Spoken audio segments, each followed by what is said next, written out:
비켜라. 늙은 게 길 막지 마. 조폭의 손에 노인이 넘어지는 순간 그는 헬멧 쓴 여자를 흘겨보며 말했습니다. 여자면 조용히 배달이나 하지. 왜 끼어드냐? 비오는 재래시장 골목, 조폭에게 밀려 넘어진 노인을 향해 헬멧도 벗지 않은 배달라이더 여성이 몸을 던졌습니다. 그녀는 단 몇 초 만에 상황을 끝냈고 아무 일도 아니라는 듯 오토바이를 몰고 사라졌습니다. 하지만 아무도 몰랐습니다. 그 노인이 대한민국을 움직이는 대기업 회장이었다는 사실을, 그리고 그 배달 라이더가 군 기록상 이미 죽은 특전사 인간 병기라는 것을요. 회장은 그녀를 다시 찾습니다. 돈 때문이 아니라 회사를 지켜줄 사람을 찾기 위해서였습니다. 과연 그는 왜 친아들이 아닌 이 여자를 선택했을까요? 충격적인 그 이야기 함께 해주세요. 구독, 좋아요 부탁드리며 댓글에 지금 계신 곳을 적어주시면 제가 따뜻하게 인사드릴게요. 그럼 오늘의 이야기 속으로 들어가겠습니다. 비는 저녁 6시부터 내리기 시작했습니다. 재래시장 골목은 빗물에 젖어 반짝였고 상인들은 서둘러 좌판을 정리하고 있었죠. 강혜인은 배달 오토바이 위에서 핸드폰 화면을 확인했습니다. 마지막 배달지는 시장 건너편 빌라촌이었어요. 오늘도 계단 많은 곳이네. 혜인은 작게 중얼거리며 시동을 걸었습니다. 엔진 소리가 빗소리에 섞여 골목에 울렸어요. 방수보온 장갑을 낀 손이 핸들을 단단히 잡았습니다.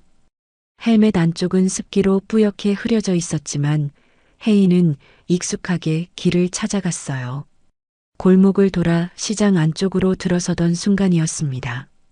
앞쪽에서 고함 소리가 들렸어요. 야, 늙은 게 길을 막아? 혜인은 본능적으로 브레이크를 밟았습니다. 오토바이가 미끄러지듯 멈춰 섰어요. 전방 5m 지점, 한 노인이 비틀거리며 바닥에 쓰러져 있었습니다. 노인의 손에서 접이식 경량 지팡이가 굴러 떨어졌고 빗물이 그 위를 흘러내렸어요. 2명의 남자가 노인을 내려다보고 있었습니다. 검은 바람막이를 입은 사내들이었죠. 문신이 드러난 팔, 거친 말투, 위협적인 태도. 혜인은 한눈에 알아봤습니다. 조폭이라는 것을요. 어디서 지팡이 짚고 느릿느릿 걷고 난리야. 우리가 길 비켜줄 때까지 기다려야지. 노인은 아무 말도 하지 않았습니다. 그저 천천히 몸을 일으키려 했지만 무릎에 힘이 들어가지 않는 듯 보였어요. 젖은 바닥에 손을 짚고 있는 노인의 모습이 혜인의 시야에 또렷하게 들어왔습니다. 혜인은 헬멧을 벗지 않은 채 오토바이에서 내렸습니다. 발이 먼저 움직였어요. 생각보다 빨랐죠. 배달용 보온 가방을 어깨에 맨 채로 혜인은 조용히 걸어갔습니다. 뭐야 너? 사내 하나가 혜인을 돌아봤습니다. 헬멧을 쓴 여자가 다가오는 것을 보고 비웃었어요. 배달하는 애가 왜 끼어들어? 가던 길이나 가. 혜인은 대답하지 않았습니다. 그저 노인 앞까지 걸어갔어요. 그리고 조용히 말했습니다. 어른한테 손대지 마세요. 뭐? 이 여자가 지금... 사내가 혜인의 어깨를 잡으려는 순간이었습니다. 혜인의 손이 움직였어요. 방수보온 장갑을 낀 손이 사내의 손목을 정확히 비틀었습니다. 사내는 비명도 지르지 못한 채 바닥에 무릎을 꿇었어요. 다른 사내가 주먹을 휘둘렀습니다. 혜인은 고개를 살짝 숙였어요. 주먹이 허공을 가르며 지나갔고 혜인의 발이 사내의 발목을 걸었습니다. 사내는 중심을 잃고 바닥에 쓰러졌어요. 단 3번의 움직임이었습니다. 두 사내 모두 바닥에 쓰러져 신음하고 있었어요. 혜인은 숨 한 번 흐트러지지 않았습니다. 혜인은 노인에게로 몸을 돌렸습니다. 그리고 조용히 무릎을 굽혔어요. 굴러간 접이식 경량 지팡이를 주워 노인에게 건넸습니다. 괜찮으세요? 노인은 혜인을 올려다봤습니다. 비에 젖은 얼굴, 주름 깊은 눈가, 그 속에 담긴 놀라움과 감사의 눈빛이 혜인에게 전해졌어요. 노인은 천천히 고개를 끄덕였습니다. 고맙네 젊은이. 혜인은 노인이 지팡이를 짚고 일어서는 것을 지켜봤습니다. 노인의 손이 떨렸지만 지팡이는 단단히 바닥을 짚었어요. 혜인은 노인의 이름도 어디 사는지도 묻지 않았습니다. 그저 노인이 골목 끝으로 사라질 때까지 지켜봤을 뿐이었죠. 바닥에 쓰러진 사내들이 일어나려 했습니다. 혜인은 차갑게 말했어요. 다시는 어른한테 손대지 마세요. 혜인은 돌아서서 오토바이로 걸어갔습니다. 다시 시동을 걸었어요. 엔진 소리가 비소리와 섞이며 골목에 울렸습니다. 혜인은 헬멧 너머로 마지막 배달지를 향해 오토바이를 몰았어요. 비는 여전히 내리고 있었습니다. 혜인의 오토바이는 골목을 빠져나가며 빗물을 튀겼어요. 방수보온 장갑을 낀 손은 여전히 핸들을 단단히 잡고 있었고 혜인의 표정은 헬멧 너머로 보이지 않았습니다. 그날 저녁 혜인은 마지막 배달을 끝내고 집으로 돌아갔습니다. 좁은 원룸에서 젖은 옷을 벗으며 혜인은 생각했어요. 그냥 지나칠 수 없었어. 몸이 먼저 움직였습니다. 생각보다 빨랐죠. 명령을 받지 않아도 지시를 듣지 않아도 혜인의 몸은 위험 앞에서 반응했습니다. 오랜 훈련이 새겨놓은 본능이었어요. 혜인은 창밖을 바라봤습니다. 비는 밤새 내렸고 도시의 불빛이 빗물에 반사되어 흐려 보였어요. 혜인은 작게 한숨을 내쉬었습니다. 지키는 일은 끝난 줄 알았는데, 하지만 오늘도 혜인은 누군가를 지켰습니다. 이름도 모르는 노인 한 명을요. 혜인은 눈을 감았습니다. 내일도 배달이 있을 거예요. 내일도 골목을 달릴 것이고, 내일도 비슷한 하루가 이어질 겁니다. 하지만 혜인은 몰랐습니다. 오늘 밤 어딘가에서 누군가 혜인을 찾기 시작했다는 것을요. 다음 날 아침 혜인은 여느 때와 다름없이 일어났습니다. 알람 소리에 눈을 뜨고 세수를 하고 간단히 토스트 한 장으로 아침을 때웠죠. 원룸 창밖으로 보이는 하늘은 어제의 비가 거짓말처럼 맑았습니다. 핸드폰 화면에는 오늘의 배달 일정이 떠 있었어요. 12건. 점심시간 전까지 8건을 끝내야 했습니다. 혜인은 배달용 보온 가방을 메고 현관문을 나섰어요. 오토바이에 시동을 걸며 혜인은 어제 일을 떠올렸습니다. 재래시장 골목, 쓰러진 노인, 조폭 2명, 그리고 순식간에 끝난 짧은 충돌이었죠. 혜인은 고개를 저었습니다. 그냥 지나칠 수 없었을 뿐이야. 혜인에게 어제 일은 특별하지 않았습니다. 누군가 위험에 처했고 혜인은 도왔을 뿐이에요. 이름도 묻지 않았고 감사 인사도 제대로 받지 않았습니다. 그저 혜인은 다시 배달을 이어갔을 뿐이었죠. 하지만 몸은 기억하고 있었습니다. 사내의 손목을 비트는 감각, 발목을 꺼는 타이밍, 상대의 중심이 무너지는 순간의 느낌. 모두 오래전 훈련받았던 것들이었어요. 혜인은 군에 있었습니다. 정확히는 특전사 최정의 요원이었죠. 3년간 혜인은 인간 병기로 훈련받았습니다. 적을 무력화하는 법, 요인을 보호하는 법, 위험을 감지하는 법. 모든 것이 몸에 새겨졌어요. 그리고 3년 전 혜인은 작전 중 사망 처리되었습니다. 공식 기록상 강혜인은 죽은 사람이에요. 실제로는 살아 돌아왔지만 혜인은 다시 군으로 돌아가지 않았습니다. 아니, 돌아갈 수 없었죠. 이제는 평범하게 살고 싶었어. 혜인은 배달 일을 시작했습니다. 오토바이를 타고 골목을 누비며 주문받은 음식을 배달하고 하루를 마치는 살. 누구도 혜인을 알아보지 못했고 혜인도 누구에게도 과거를 말하지 않았어요. 첫 번째 배달을 마치고 두 번째 배달지로 향하던 길이었습니다. 신호등 앞에서 멈춰선 혜인은 옆 차선의 승용차를 보았어요. 뒷좌석에 앉은 아이가 창밖을 보며 웃고 있었습니다. 평범한 일상의 한 장면이었죠. 혜인은 작게 미소 지었습니다. 저런 평범함을 지키는 것이 혜인의 일이었어요. 과거에는요. 하지만 이제 혜인은 지킬 대상도 받을 명령도 없었습니다. 그저 배달 오토바이를 타고 골목을 달릴 뿐이었죠. 점심시간이 지나고 혜인은 8번째 배달을 끝냈습니다. 다음 배달지는 언덕 위 빌라촌이었어요.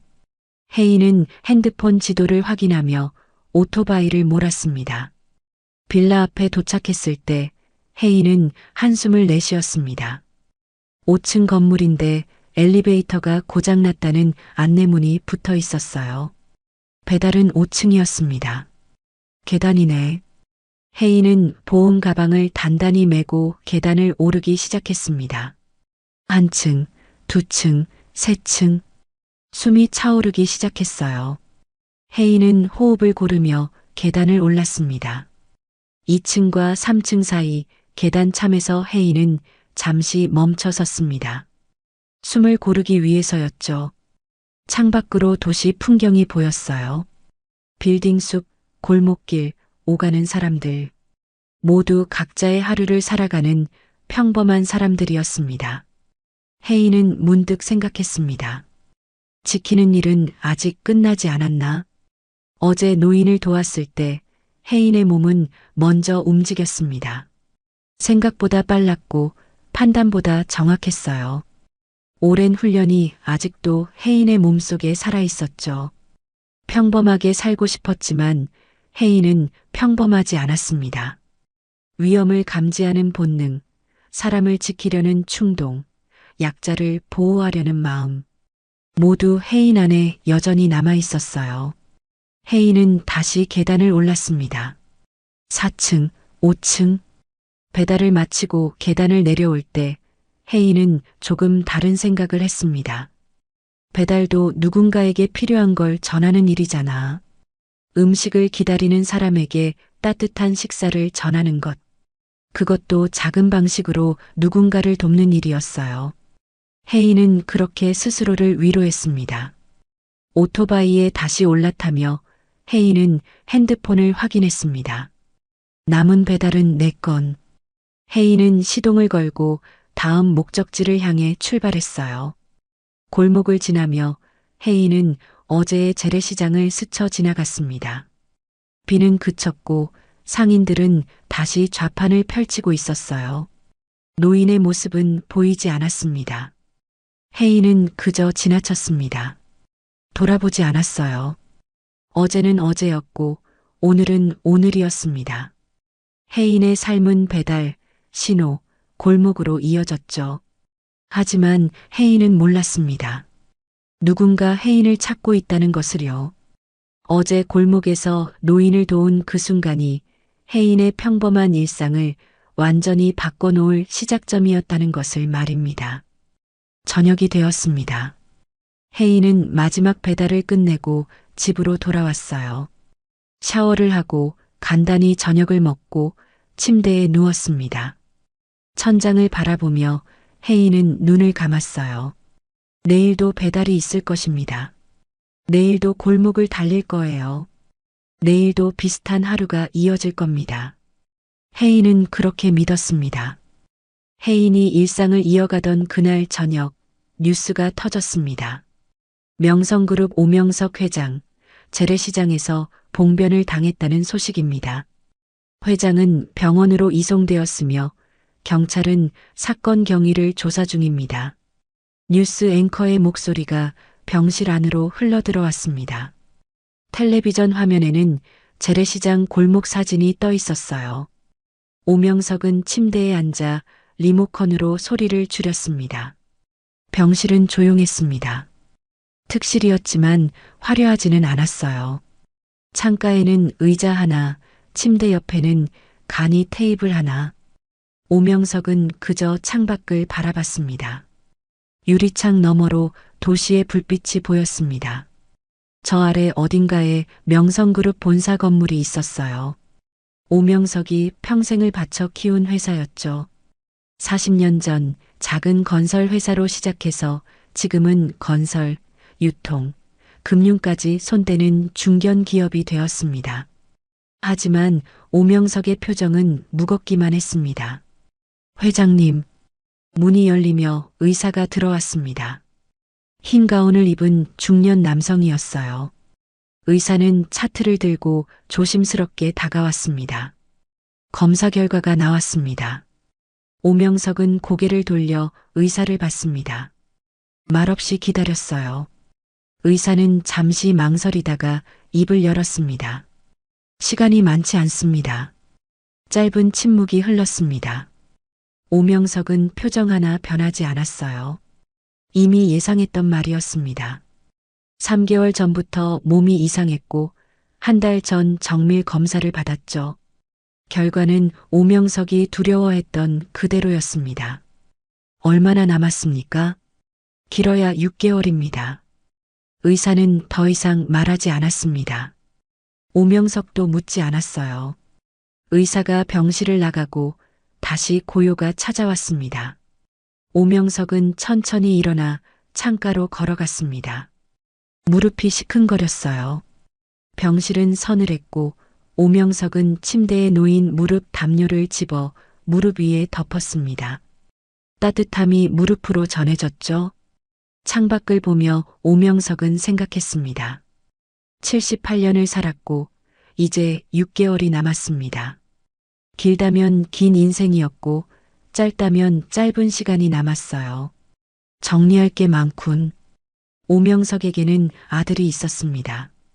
오태준, 45살, 명성그룹 부회장이었죠. 똑똑하고 능력 있는 아들이었습니다. 하지만 오명석은 불안했어요. 태준은 숫자를 믿었습니다. 효율을 중시했고 이익을 최우선으로 삼았죠. 회사를 키우는 데는 탁월했지만 사람을 보는 눈은 부족했습니다. 오명석은 한숨을 내쉬었습니다. 재래시장 재개발 문제도 태준이 추진한 사업이었어요. 상인들을 내쫓고 상업 건물을 올리려는 계획이었죠. 오명석은 반대했지만 태준은 고집했습니다. 아버지, 감정으로 사업하시면 안 됩니다. 수익성을 봐야죠. 태준의 목소리가 귓가에 맴돌았습니다. 오명석은 고개를 저었어요. 아들은 옳았습니다. 사업적으로는요. 하지만 오명석은 알고 있었습니다. 회사는 숫자만으로 지탱되지 않는다는 것을요. 그날 재래시장을 혼자 걸었던 이유가 있었습니다. 오명석은 직접 보고 싶었어요. 철거될 시장을, 쫓겨날 상인들을, 사라질 삶의 터전을. 오명석은 젊은 시절 그 시장에서 막노동을 했었습니다. 처음 번 돈으로 국밥 한 그릇을 먹었던 기억이 생생했어요. 하지만 조폭들이 나타났습니다. 태준이 고용한 사람들이었죠. 시장 상인들을 압박하기 위해서였습니다. 오명석은 화가 났지만 막을 수 없었어요. 몸이 약해진 노인일 뿐이었으니까요. 그때 배달 오토바이가 멈춰 섰습니다. 헬멧을 쓴 여성이 내렸어요. 그리고 단 3번의 움직임으로 조폭 둘을 제압했습니다. 오명석은 그 순간을 잊을 수 없었습니다. 여성은 오명석의 이름도 정체도 묻지 않았어요. 그저 쓰러진 노인을 일으켜 세우고 지팡이를 건네고 다시 떠났습니다. 저 사람은 사람을 먼저 봤어. 이익도 계산도 조건도 없었습니다. 그저 도움이 필요한 노인이 있었고 여성은 도왔을 뿐이었죠. 오명석은 오랜만에 그런 사람을 봤습니다. 오명석은 비서를 불렀습니다. 병실 문이 열리며 정장을 입은 남성이 들어왔어요. 회장님 부르셨습니까? 어제 재래시장에서 나를 도운 사람 찾아봐.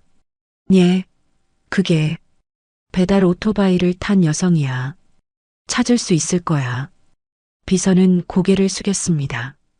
병실을 나가는 비서의 뒷모습을 보며 오명석은 다시 창밖을 바라봤습니다.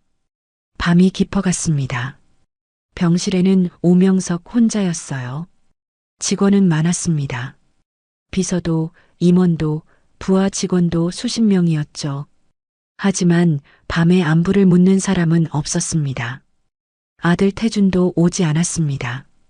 바쁘다는 이유였어요. 실제로 바빴겠죠.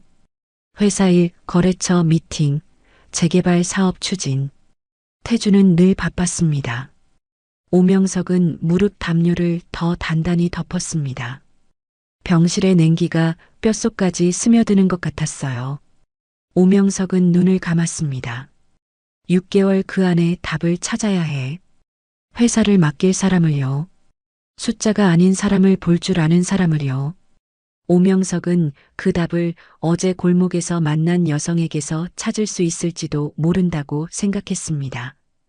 일주일이 지났습니다. 오명석은 병원에서 퇴원해 자택으로 돌아왔어요. 의사는 만류했지만 오명석은 고집했습니다. 병원 침대보다는 자신의 집에서 남은 시간을 보내고 싶었어요. 자택 서재에 앉아 오명석은 서류를 검토했습니다. 명성그룹 내부 보고서였어요. 재개발 사업 진행 상황, 수익 전망, 투자 계획. 모두 아들 태준이 올린 자료였죠. 오명석은 서류를 내려놓았습니다. 그리고 창밖을 바라봤어요. 정원에는 단풍이 물들기 시작했습니다. 가을이 깊어지고 있었죠. 회장님, 비서가 들어왔습니다. 손에는 태블릿을 들고 있었어요. 재래시장 쪽에서 또 민원이 들어왔습니다. 조폭들이 상인들을 괴롭힌다고. 그래. 오명석은 짧게 대답했습니다. 비서는 당황한 표정을 지었어요. 조치를 취하시겠습니까? 아니, 그냥 두게. 하지만 회장님, 내가 그냥 두라고 했네. 비서는 더 이상 말하지 못했습니다. 고개를 숙이고 서재를 나갔어요. 문이 닫히고 다시 고요가 찾아왔습니다. 오명석은 알고 있었습니다. 재개발 압박도 조폭 동원도 모두 태준의 지시라는 것을요. 태준은 효율적으로 일을 처리했습니다. 법의 테두리 안에서 최소 비용으로 최대 효과를 내는 방식으로요. 하지만 오명석은 막지 않았습니다. 일부러였어요. 태준이 어떤 선택을 하는지 보고 싶었습니다. 아버지가 쓰러졌는데도, 회장이 반대하는데도 태준이 계속 밀어붙일지 궁금했죠. 시험이야 마지막 시험. 며칠 뒤 명성그룹 본사에서 임원회의가 열렸습니다. 태준이 회의를 주재했어요. 오명석은 참석하지 않았습니다. 건강 문제를 이유로 불참했죠. 재개발 사업은 예정대로 진행합니다. 태준의 목소리는 단호했습니다. 회의실에 앉은 임원들은 고개를 끄덕였어요. 누구도 반대하지 않았습니다. 상인 보상은 법정 최저선으로 하고 2주 기간은 3개월로 단축합니다. 공사 일정이 늦어지면 손해니까요. 재무 담당 임원이 손을 들었습니다. 부회장님, 회장님께서 이 사업에 부정적이신데 아버지는 감정적으로 접근하십니다. 우리는 기업인이에요. 합리적으로 판단해야죠. 태준은 서류를 넘기며 말을 이었습니다. 수익률 15%가 예상되는 사업입니다. 포기할 이유가 없어요. 회의는 30분 만에 끝났습니다. 태준은 회장실로 올라갔어요. 오명석의 빈자리에 앉아 창밖을 바라봤습니다. 아버지는 시대를 따라오지 못하셔. 태준은 작게 중얼거렸습니다. 효율보다 사람을 우선하는 경영, 수익보다 명분을 중시하는 판단. 태준의 눈에 그것은 구시대적 사고방식이었어요. 같은 시각 오명석의 자택 서재에서는 다른 회의가 진행되고 있었습니다. 비밀리에 소집된 측근 몇 명이 앉아 있었어요. 내부 정보가 새고 있습니다. 보안 담당 직원이 보고했습니다. 재개발 관련 문서가 외부로 유출되었고 경쟁사가 우리 입찰 가격을 미리 알고 있었습니다. 범인은 찾았나? 아직입니다. 하지만 고위 임원급일 가능성이 높습니다. 오명석은 고개를 끄덕였습니다. 예상했던 일이었어요. 태준 주변에는 돈에 눈먼 사람들이 많았습니다. 충성심보다 이익을 우선하는 사람들이었죠. 조사는 계속하되 아직 건드리지 마. 예. 하지만 회장님, 내가 그냥 두라고 했네. 오명석은 또다시 같은 말을 했습니다. 측근들은 이해할 수 없다는 표정이었지만 감히 반박하지 못했어요. 오명석은 혼자 남았습니다. 서재 책상 위에는 또 다른 서류가 놓여 있었어요. 비서가 조사해온 자료였습니다. 강혜인 33세 배달 라이더. 주소, 연락처, 근무 기록 모두 평범했습니다. 하지만 마지막 페이지에 특이한 기록이 있었어요. 군 복무 기록 조회 불가. 개인 신상 정보 접근 제한. 오명석은 눈을 가늘게 떴습니다. 평범한 배달 라이더치고는 이상했어요. 개인 정보에 접근 제한이 걸린다는 것은 특수한 경력이 있다는 뜻이었습니다. 특전사 아니면 정보부? 오명석은 확신할 수 없었습니다. 하지만 중요하지 않았어요. 오명석이 본 것은 혜인의 경력이 아니었습니다. 골목에서 쓰러진 노인을 일으켜 세운 그 행동이었죠. 자네는 사람을 먼저 봤어. 오명석은 서류를 덮었습니다. 그리고 비서에게 전화를 걸었어요. 강혜인을 만나고 싶네. 자연스럽게 접촉할 방법을 찾아봐. 알겠습니다, 회장님. 전화를 끊고 오명석은 창밖을 바라봤습니다. 정원의 단풍이 바람에 흔들렸어요. 낙엽이 떨어지고 있었습니다. 시험은 시작되었습니다. 태준이 어떤 선택을 할지, 회사 내부의 배신자들이 어디까지 갈지 모두 지켜볼 참이었어요.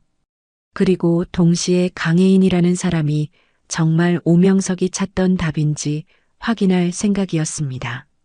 오명석은 무릎 위에 담요를 덮었습니다. 서재는 서늘했고 무릎이 시큰거렸어요. 시간이 많지 않았습니다. 6개월, 아니, 이제 5개월 남짓. 그 안에 모든 것을 정리해야 했죠. 회사를 지킬 사람 반드시 찾을 거야. 오명석의 눈빛은 여전히 날카로웠습니다. 병들었지만 포기하지 않았어요.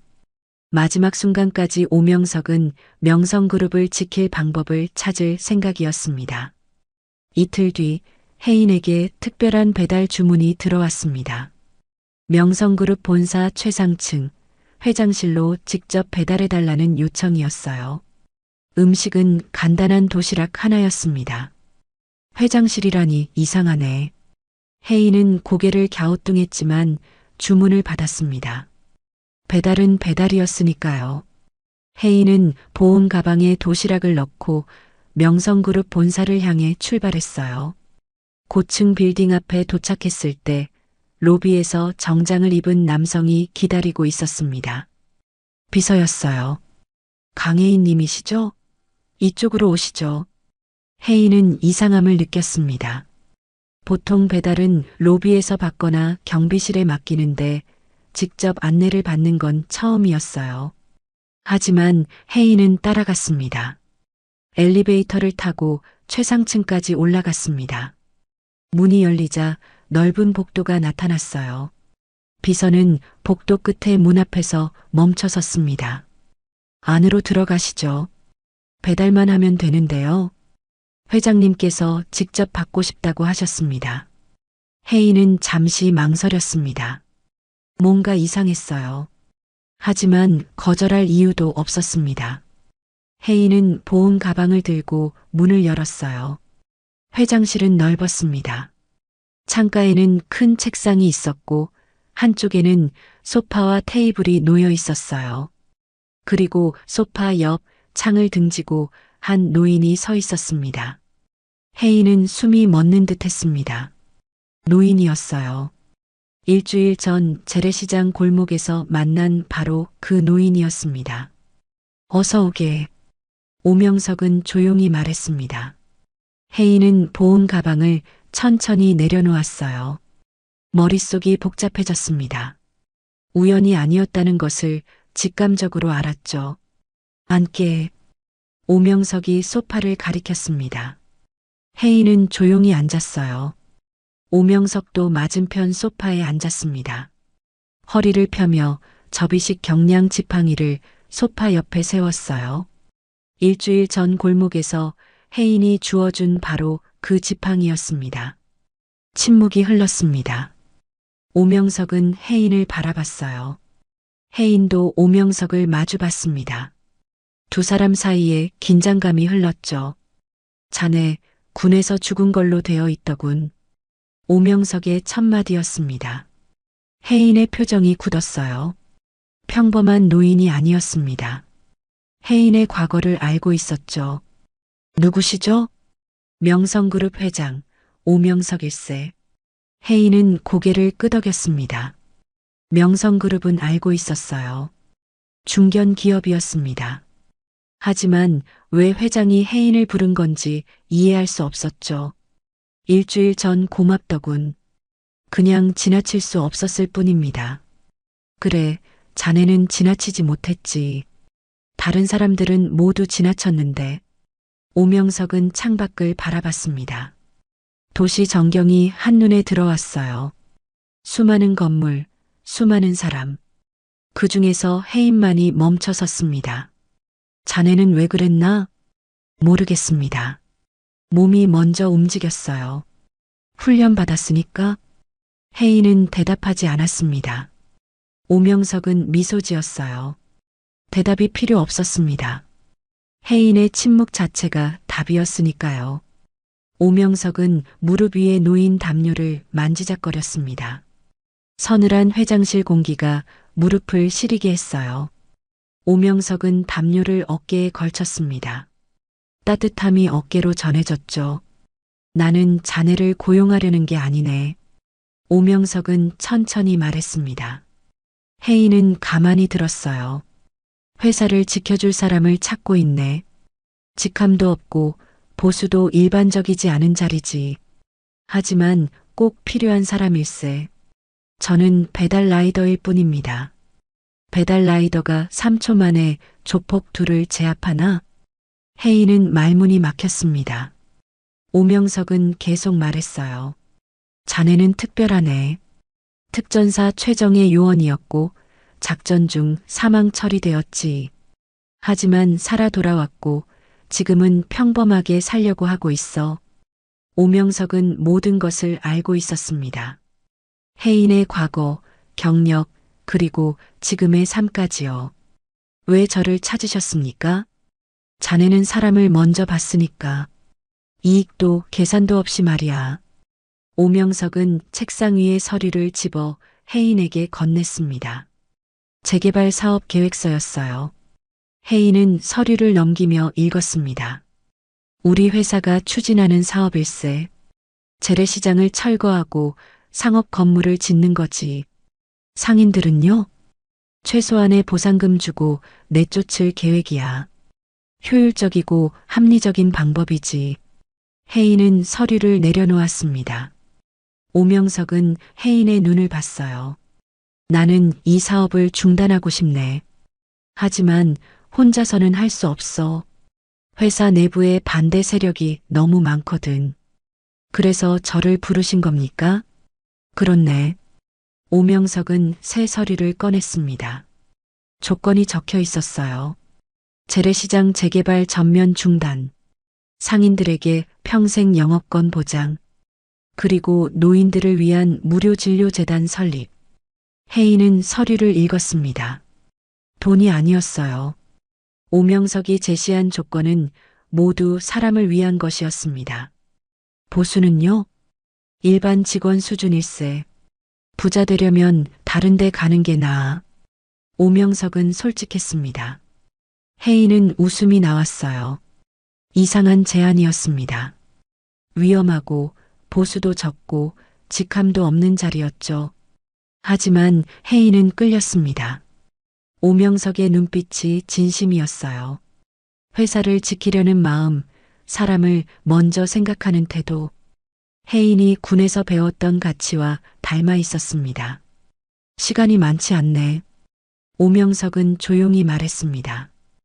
혜인은 오명석의 얼굴을 다시 봤어요.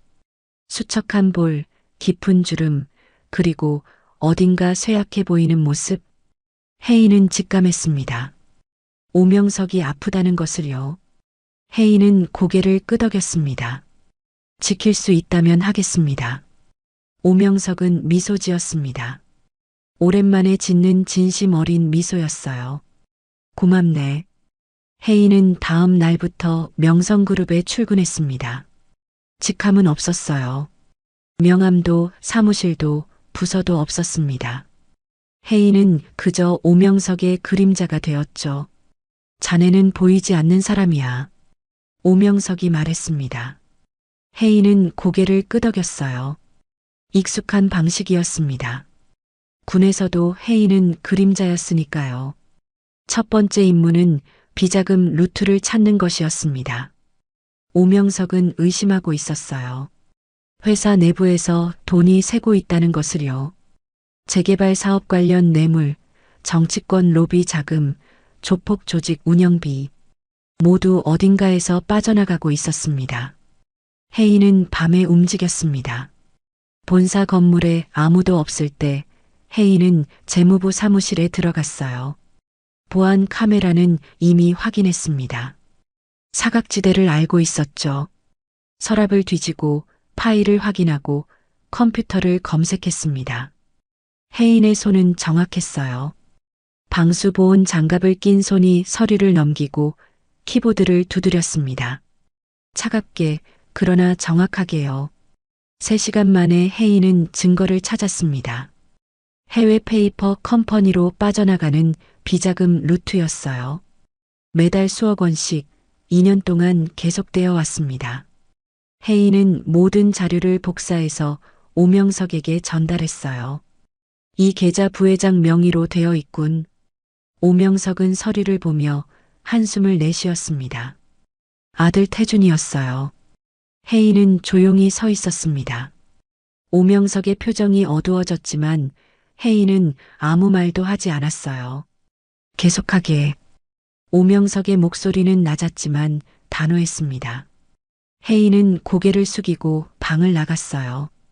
두 번째 임무는 내부 배신자를 색출하는 것이었습니다. 회사 기밀이 경쟁사로 넘어가고 있었어요. 입찰 정보, 사업 계획, 인사 정보 모두 새고 있었습니다. 혜인은 직원들을 관찰했습니다. 점심시간, 회의시간, 퇴근시간. 혜인은 보이지 않게 움직이며 사람들을 지켜봤어요. 누가 누구와 만나는지, 누가 어떤 전화를 받는지, 누가 이상한 행동을 하는지요. 일주일 만에 혜인은 범인을 찾았습니다. 기획실 차장이었어요. 퇴근 후 특정 카페에서 경쟁사 직원과 만나 서류를 건네고 있었습니다. 혜인은 증거를 확보했습니다. 사진, 녹음, 문자 메시지네요. 모두 오명석에게 전달했어요. 차장은 다음날 경찰에 넘겨졌습니다. 임원들이 수군댔습니다. 도대체 누가 조사한 거야? 회장님이 직접 하셨대. 아니야, 누군가 새로 들어온 사람이 있다던데. 저 여자 말이야? 배달복 입고 돌아다니던. 사람들은 혜인을 봤지만 혜인이 누군지 몰랐습니다. 직함도 없고 소속도 불명확했어요. 혜인은 그저 오명석 곁에 조용히 있을 뿐이었습니다. 저 여자는 누구죠? 누군가 오명석에게 물었습니다. 오명석은 짧게 대답했어요. 직함 없는 마지막 수문장일세. 세 번째 임무가 왔을 때 상황은 급박했습니다. 오명석을 납치하려는 조직이 움직이고 있다는 정보가 들어왔어요. 재개발 조폭 조직이었습니다. 태준이 고용한 사람들이었죠. 회장님을 협박해서 재개발 승인을 받아내려는 것 같습니다. 보안 담당이 보고했습니다. 오명석은 담담했어요.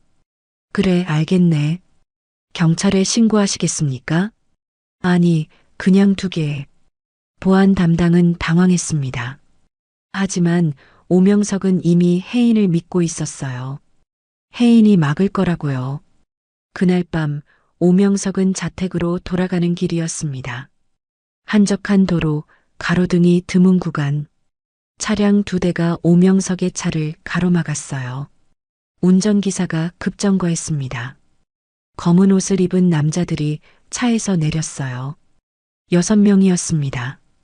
오명석 회장님, 잠깐 나오시죠. 남자들이 차 문을 두드렸습니다. 운전기사는 떨고 있었어요. 하지만 오명석은 차분했습니다. 그 순간 뒷좌석 문이 열렸습니다. 혜인이 내렸어요. 방수보온 장갑을 낀 손이 주먹을 쥐었습니다. 회장님은 건드리지 마세요. 혜인의 목소리는 낮았지만 날카로웠습니다. 남자들이 웃었어요. 여자 하나가 뭘 어쩌겠다고? 혜인은 대답하지 않았습니다. 그저 움직였어요. 첫 번째 남자의 팔을 비틀었습니다. 두 번째 남자의 다리를 걸었어요. 세 번째 남자의 급소를 가격했습니다. 네 번째, 다섯 번째, 여섯 번째. 모두 30초 안에 끝났어요. 바닥에는 6명 모두 쓰러져 신음하고 있었습니다. 혜인은 숨 한 번 흐트러지지 않았어요. 단 한 명도 죽이지 않았습니다. 무력화했을 뿐이었죠. 혜인은 차 문을 열고 오명석을 봤습니다. 괜찮으세요? 괜찮네, 자네 덕분에. 오명석은 차에서 내려 쓰러진 남자들을 내려다봤습니다. 그리고 혜인을 봤어요. 혜인의 눈빛은 차갑고 날카로웠습니다. 인간 병기의 눈빛이었죠. 자네는 정말 특별하군. 혜인은 고개를 숙였습니다. 경찰이 도착했고 남자들은 체포되었어요. 혜인은 조용히 차에 올랐습니다. 돌아가는 차 안에서 오명석은 물었습니다. 무섭지 않았나? 훈련 받았으니까요. 그게 아니라 사람을 다치게 하는 게 말이야. 혜인은 잠시 침묵했습니다. 그리고 조용히 대답했어요. 지켜야 할 사람이 있으면 할 수 있습니다. 오명석은 미소 지었습니다. 혜인은 변하지 않았어요. 여전히 사람을 먼저 보는 사람이었습니다. 증거가 쌓여갔습니다. 비자금 루트, 내부 정보 유출, 조폭 조직 고용. 모든 것이 한 사람을 가리키고 있었어요. 오명석은 더 이상 외면할 수 없었습니다. 부회장님이 모든 배우입니다. 혜인이 마지막 보고서를 올렸습니다. 오명석은 서류를 받아들고 오래 바라봤어요. 아들의 이름이 적힌 페이지였습니다. 손이 떨렸습니다. 알고 있었네. 오명석의 목소리는 쉬어 있었습니다. 혜인은 조용히 서 있었어요. 오명석은 창밖을 바라봤습니다. 석양이 지고 있었죠. 처음부터 시험이었어. 태준이 어떤 선택을 할지 보고 싶었네. 회장님. 하지만 이미 답은 정해져 있었지. 태준은 돈을 선택했어. 사람이 아니라. 오명석은 무릎 위에 담요를 덮었습니다. 몸이 차가웠어요. 병이 깊어지고 있었습니다. 시간이 얼마 남지 않았죠. 검찰에 넘기게. 혜인은 고개를 끄덕였습니다. 다음 날 검찰이 명성그룹 본사를 압수수색했어요. 재무부, 기획실, 그리고 부회장실까지. 직원들은 혼란에 빠졌습니다. 태주는 회장실로 올라왔습니다. 문을 거칠게 열며 들어왔어요. 아버지, 이게 무슨 짓입니까? 오명석은 책상에 앉아 태준을 봤습니다. 아들의 얼굴은 분노로 일그러져 있었어요. 자네가 한 일의 대가야. 제가 뭘 했습니까? 회사를 키우려고 했을 뿐입니다. 비자금을 빼돌리고 조폭을 고용하고 사람을 납치하려 한 게 회사를 키우는 일인가? 태준은 말문이 막혔습니다. 오명석은 서류를 태준 앞에 던졌어요. 모든 증거가 담긴 파일이었습니다. 아버지는 시대를 모르십니다. 태준의 목소리는 차가웠습니다. 지금은 효율의 시대입니다. 감정으로 경영하면 회사가 망합니다. 재개발도 구조조정도 모두 필요한 일이었어요. 사람을 버리면서 사람보다 회사가 먼저입니다. 회사가 살아야 직원들도 먹고 삽니다. 오명석은 천천히 일어났습니다. 지팡이를 짚고 태준에게 다가갔어요. 접이식 경량 지팡이가 바닥을 똑똑 두드렸습니다. 자네는 회사를 운영할 수는 있어. 하지만 지킬 수는 없네. 무슨 말씀이십니까? 회사는 건물이 아니야. 사람들의 신뢰로 만들어지는 거지. 자네는 그 신뢰를 저버렸어. 태준은 비웃었습니다. 신뢰요? 그런 추상적인 것으로 회사가 굴러갑니까? 계약서와 숫자가 중요한 겁니다. 오명석은 더 이상 말하지 않았습니다. 태준은 돌아서서 나가려 했어요. 하지만 문 밖에 검찰 수사관들이 서 있었습니다. 오태준 씨, 특정경제범죄 가중처벌법 위반 혐의로 긴급 체포합니다. 태준의 얼굴이 굳었습니다. 수갑이 태준의 손목에 채워졌어요. 태준은 오명석을 돌아봤습니다. 아버지, 정말 이러실 겁니까? 오명석은 대답하지 않았습니다. 그저 아들이 끌려가는 모습을 지켜봤을 뿐이었어요. 문이 닫혔고 회장실은 다시 조용해졌습니다. 오명석은 소파에 주저앉았습니다. 힘이 빠졌어요. 혜인이 다가와 무릎 담요를 다시 덮어줬습니다. 오명석은 고맙다는 말도 하지 못했어요. 한 달 뒤 법정이 열렸습니다. 재판정은 기자들로 가득했어요. 명성그룹 스캔들은 연일 뉴스를 장식했습니다. 검사가 증거를 제시했습니다. 비자금 계좌 내역, 조폭 조직과의 통화 기록, 뇌물수수 증거 모두 명확했어요. 태준의 변호인이 반박했습니다. 피고인은 회사의 이익을 위해 불가피한 선택을 했을 뿐입니다. 불가피한 선택이 납치 기도와 폭력 사주를 정당화합니까? 검사의 반문에 변호인은 대답하지 못했습니다. 방청석에 앉은 오명석은 표정 없이 재판을 지켜봤어요. 혜인은 오명석 옆에 조용히 앉아 있었습니다. 증인으로 조폭 조직 두목 박철용이 나왔습니다. 그는 모든 것을 자백했어요. 오태준 부회장의 지시를 받았습니다. 재래시장 상인들을 협박하고 오명석 회장을 납치하라는 명령이었습니다. 법정이 술렁였습니다. 태준은 고개를 떨궜어요. 변명의 여지가 없었습니다. 판사가 판결문을 읽었습니다.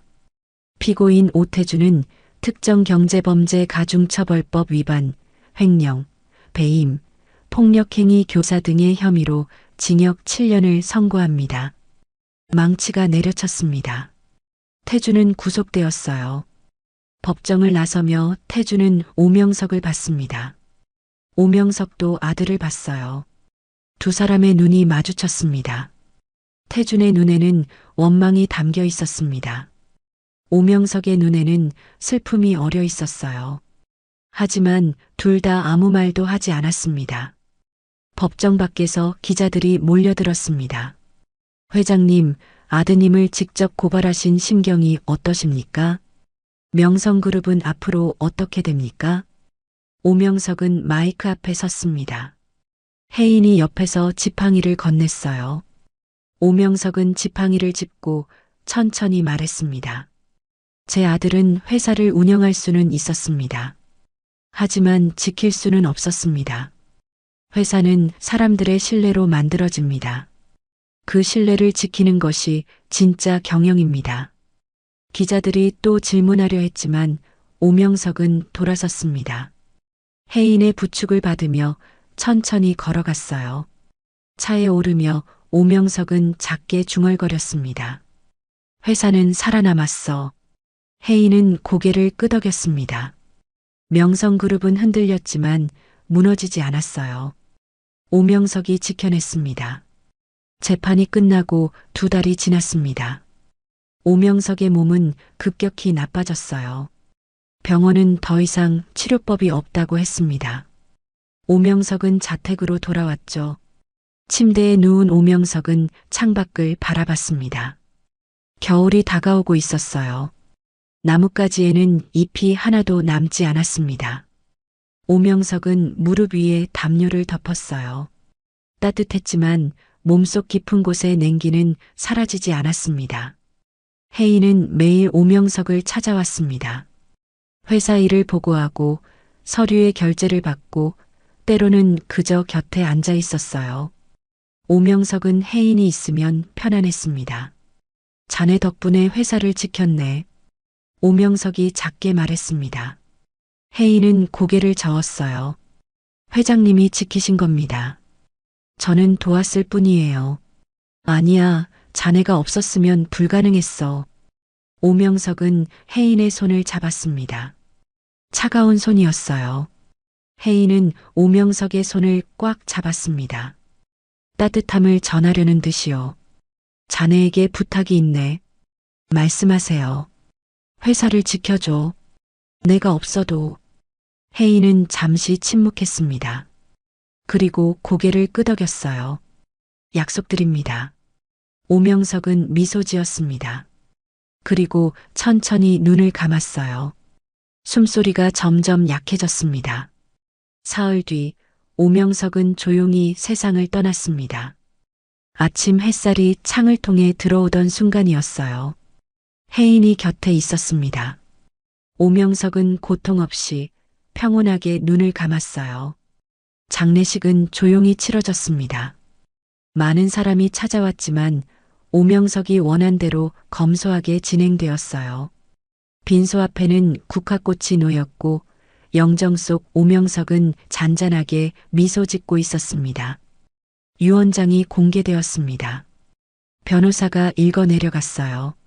명성그룹의 모든 주식은 공익재단에 기부한다. 단 회사의 중요 결정에 대한 거부권은 강혜인에게 있다. 회의실이 술렁였습니다. 임원들이 웅성거렸어요. 거부권이요? 직함도 없는 사람에게? 이게 무슨... 변호사가 손을 들어 정리했습니다. 회장님의 뜻입니다. 강혜인 씨는 회사 운영에 관여하지 않되 회사가 잘못된 방향으로 가려 할 때 막을 수 있는 권한을 갖습니다. 혜인은 아무 말도 하지 않았습니다. 오명석이 마지막까지 회사를 지키려 한 방법이었어요. 혜인을 마지막 보루로 남긴 것이었죠. 임원들은 받아들일 수밖에 없었습니다. 오명석의 유언이었으니까요. 회의가 끝나고 혜인은 빈소로 돌아갔습니다. 영정 앞에 무릎을 꿇고 혜인은 고개를 숙였습니다. 지킬게요. 끝까지. 작은 목소리였지만 진심이 담겨 있었습니다. 한 달이 지났습니다. 명성그룹은 새로운 체제로 재편되었어요. 전문 경영인이 대표를 맡았고 이사회가 회사를 운영하게 되었습니다. 혜인은 어떤 직함도 맡지 않았어요. 그저 필요할 때만 회사에 나타났습니다. 어느 저녁 혜인은 오명석의 서재를 정리했습니다. 유품을 정돈하고 서류를 분류하고 방을 깨끗이 했어요. 소파 옆에는 오명석이 쓰던 접이식 경량 지팡이가 놓여 있었습니다. 혜인은 지팡이를 집어들었습니다. 가벼웠지만 묵직하게 느껴졌어요. 오명석의 무게가 담긴 듯 했습니다. 혜인은 지팡이를 조심스럽게 보관했어요. 침대 위에는 무릎 담요가 접혀 있었습니다. 오명석이 마지막까지 덮고 있던 담요였어요. 혜인은 담요를 들어 정성스럽게 개었습니다. 따뜻함이 아직 남아있는 것 같았죠. 모든 정리를 마치고 혜인은 서재를 나왔습니다. 문을 닫으며 혜인은 작게 중얼거렸어요. 안녕히 회장님. 다음 날 혜인은 재래시장을 찾았습니다. 오명석의 유언대로 재개발은 전면 중단되었어요. 상인들은 평생 영업권을 보장받았고 시장은 그대로 남게 되었습니다. 시장 입구를 걸으며 혜인은 주변을 둘러봤습니다. 상인들은 예전처럼 좌판을 펼치고 있었어요. 생선 장수, 채소 가게, 떡집 모두 활기차게 장사하고 있었습니다. 한 노인이 혜인을 알아봤습니다. 지팡이를 짚은 노인이었어요. 접이식 경량 지팡이를 단단히 쥐고 있었습니다. 노인은 혜인에게 깊이 고개를 숙였어요. 고맙습니다. 덕분에 시장이 살았어요. 혜인은 손을 저었습니다. 제가 한 건 아무것도 없어요. 아니에요. 당신이 오명석 회장님을 지켰잖아요. 그래서 우리도 지켜진 거예요. 혜인은 미소 지었습니다. 오명석이 했던 말이 떠올랐어요. 회사는 사람들의 신뢰로 만들어진다고요. 혜인은 그 신뢰를 지켰습니다. 시장을 나서며 혜인은 오토바이에 올랐습니다. 배달일은 그만뒀지만 오토바이는 여전히 혜인의 것이었어요. 시동을 걸자 익숙한 엔진 소리가 울렸습니다. 하늘에서 비가 내리기 시작했습니다. 혜인은 방수보온 장갑을 꺼내 꼈어요. 차가운 빗물이 장갑을 적셨지만 손은 따뜻했습니다. 헬멧을 쓰며 혜인은 작게 중얼거렸습니다. 이제 지킬 건 다 지켰네요. 오토바이는 천천히 출발했습니다. 비 오는 골목을 지나 가로등 불빛을 스치며 혜인은 앞으로 나아갔어요. 어디로 가는지는 중요하지 않았습니다. 혜인은 그저 달렸어요. 골목 끝에서 오토바이가 모퉁이를 돌았습니다. 엔진 소리가 점점 멀어졌어요. 빗소리만 남은 골목은 다시 고요해졌습니다. 그리고 어딘가에서 누군가는 또 도움이 필요할 것입니다. 그때 혜인은 다시 멈춰 설 것이에요. 몸이 먼저 움직일 것입니다. 지키는 일은 끝나지 않았으니까요. 달빛 인생사연은 감동 오디오북으로 인생사연과 공감 이야기를 전해드립니다. 구독과 좋아요로 더 많은 인생사연과 공감 이야기를 만나보세요. 지금 듣고 계신 장소를 댓글로 남겨주시면 제가 반갑게 인사드리겠습니다. 오늘도 함께 해주셔서 감사합니다. 다연아 맞지? 내가 내 딸 맞지? 미안하다 아빠가 널 20년 동안 찾지 못했다 다연아. 이제 절대 다시는 너를 놓치지 않을게. 하지만 다연 하사는 눈앞의 남자를 전혀 알지 못했습니다.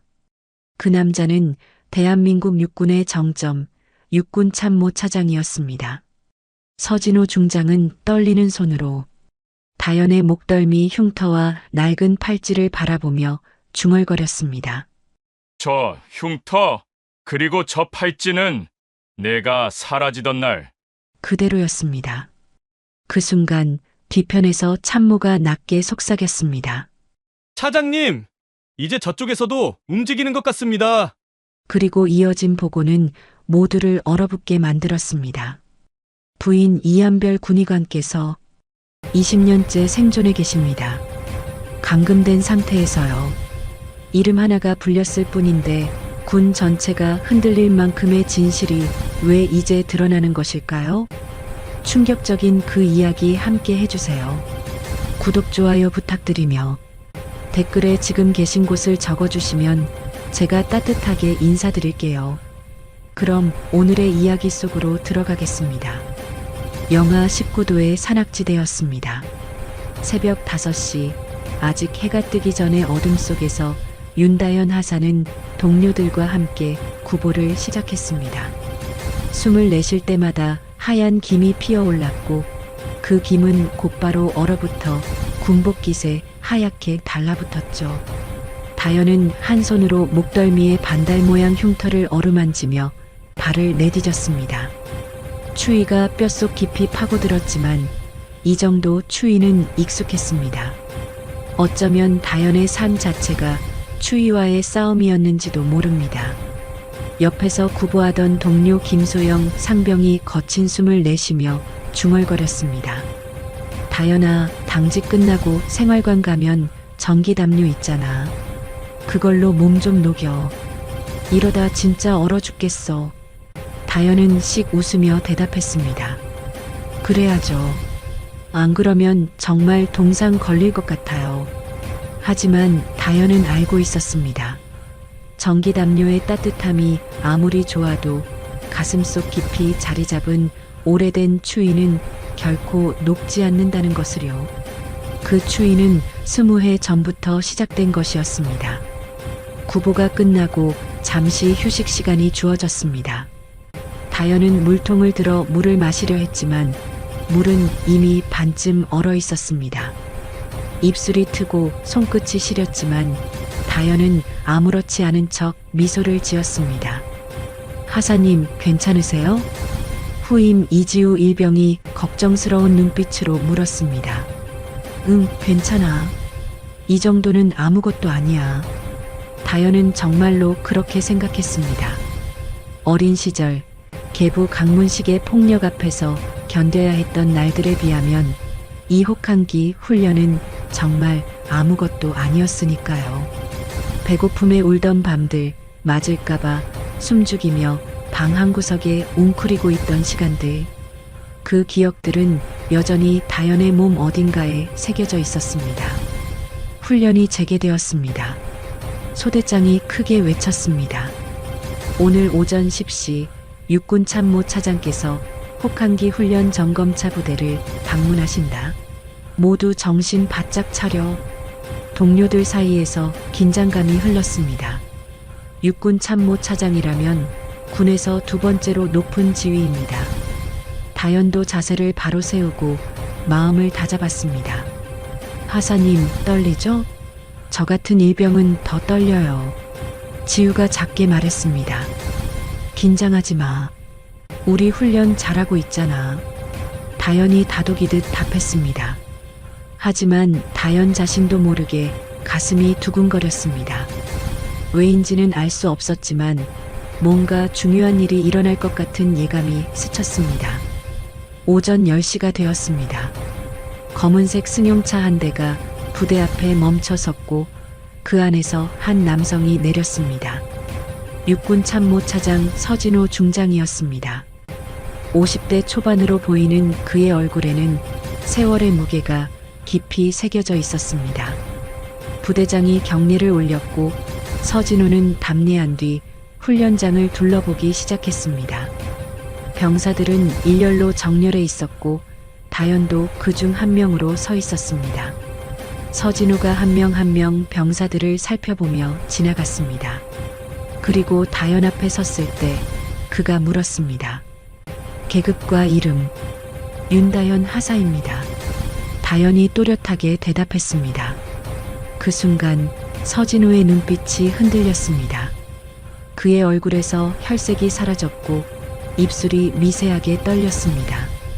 윤다현 하사라고? 서진호의 목소리가 갈라졌습니다. 주변 장교들이 이상한 낌새를 눈치챘지만 아무도 말하지 못했습니다. 다현은 당황스러웠습니다. 왜 참모 차장이 자신의 이름을 듣고 저런 반응을 보이는지 전혀 이해할 수 없었습니다. 그저 실수를 한 건 아닌가 걱정하며 꼿꼿이 서 있을 뿐이었습니다. 바람이 불었고 다현이 무의식적으로 군복깃을 고쳐 잡았습니다. 그 순간 목덜미에 반달 모양 흉터가 잠깐 드러났습니다. 서진호의 시선이 그 흉터에 고정되었습니다. 서진호는 숨이 멎는 듯한 느낌을 받았습니다. 그 흉터, 그 이름, 20해 전 사라진 딸 서지안의 본명이 바로 윤다현이었습니다. 그리고 딸의 목덜미에도 똑같은 반달 모양 흉터가 있었습니다. 돌 무렵 넘어지면서 생긴 흉터였죠. 차장님, 괜찮으십니까? 부대장이 다급하게 물었습니다.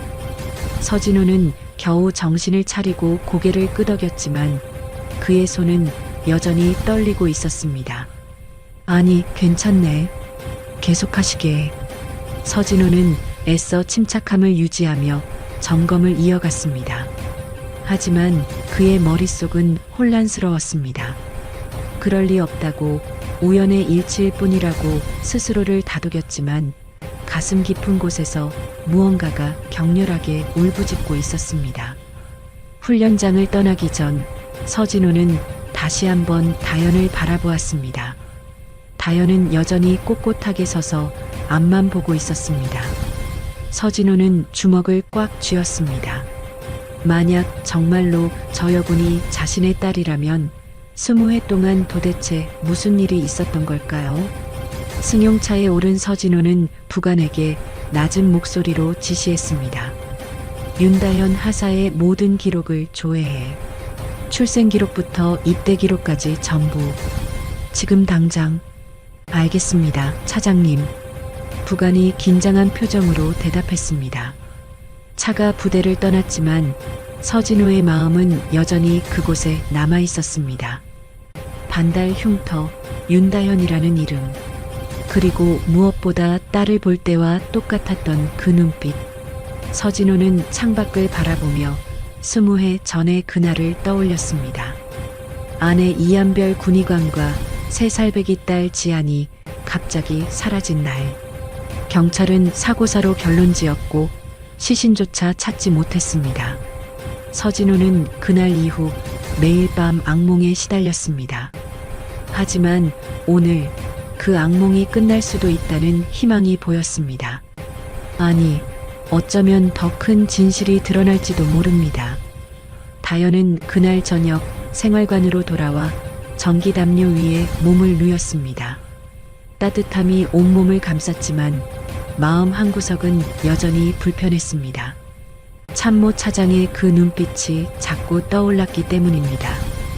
왜 그런 표정으로 날 봤을까? 다연은 중얼거리며 눈을 감았습니다. 하지만 잠은 쉽게 오지 않았습니다. 밤 11시 당직실의 낡은 벽시계가 째깍거리는 소리만이 정적을 깼습니다. 다연은 난로 고장 보고서를 손에 들고 복도를 걸었습니다. 오늘 오후부터 생활관 난로가 작동하지 않아 병사들이 추위에 떨고 있었거든요. 이 추운 날 난로까지 고장나다니. 다연은 작게 한숨을 쉬며 당직실 문 앞에 섰습니다. 노크를 하려는 순간 문이 안쪽에서 열렸습니다. 다연은 깜짝 놀라 뒤로 물러섰습니다. 문 밖에 선 사람은 낮에 부대를 방문했던 육군 참모차장 서진호였습니다. 다연은 재빨리 차렷 자세를 취하고 경례를 올렸습니다. 윤다현 하사 경례. 서진호는 잠시 멈춰서서 다연을 바라보았습니다. 낮과는 다른 더 깊고 복잡한 감정이 담긴 눈빛이었습니다. 근무자는 자네인가? 예, 차장님. 야간 당직 근무 중입니다. 다연이 긴장한 목소리로 대답했습니다. 서진호는 천천히 당직실 안으로 들어가며 말했습니다. 들어오게. 보고할 게 있나? 예, 생활관 난로 고장 건으로 보고 드리러 왔습니다. 다연은 보고서를 내밀며 당직실 안으로 들어갔습니다. 실내 조명이 다연의 손목을 비췄고 그 순간 서진호의 시선이 다연의 왼쪽 손목에 묶인 낡은 팔찌에 고정되었습니다. 그것은 형형색색의 구슬로 만든 팔찌였습니다. 세월에 발의 색이 거의 벗겨졌지만 여전히 다연의 손목에 단단히 묶여 있었습니다. 서진호의 얼굴이 창백하게 변했습니다. 자네 이름이 뭐라고 했지? 서진호의 목소리가 떨렸습니다. 윤다현 하사입니다, 차장님. 다연은 왜 같은 질문을 다시 하는지 의아했지만 정확하게 대답했습니다. 서진호는 몇 걸음 다가와 다연의 팔찌를 더 자세히 바라보았습니다. 다연은 본능적으로 한 발짝 뒤로 물러났습니다.